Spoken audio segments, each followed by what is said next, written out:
Trying to get more affordable housing in Albuquerque, the International District City Councilor wants to revamp 3 rundown properties, and they could get a lot of help from the feds to do it. News 13's Natalie Wattis has details. So it's really important to me in this housing crisis. We haven't built any public housing in the city of Albuquerque, I want to say since the late 80s. They're in desperate need of renovations. I'd like to see them all demolished and we can build more and better on these sites. That's what City Councilor Nicole Rogers has in mind for 3 International District properties. We have Wainwright Manor that's on Gibson.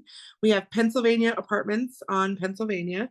And we have Grove Apartments also on Grove.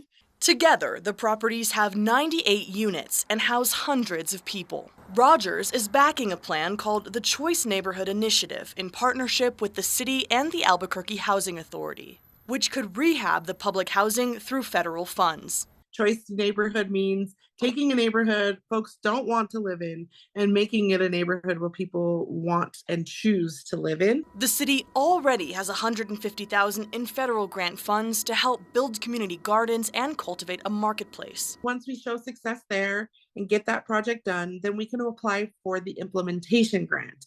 That's big money. That's $50 to $60 million that then we can go and actually do the construction to reimagine, rebuild. Based on what the community planned and wanted, we can actually make that happen. This week, they're inviting neighbors to talk about what they'd like to see happen with the properties. Hoping that funding doesn't go away during this big transition that we're having in our country. I told myself I'm going to put my head down and focus on these neck of the woods, but the bottom line is these neck of the woods get a lot of funding from the federal government. Natalie Wattis, KRQE News 13.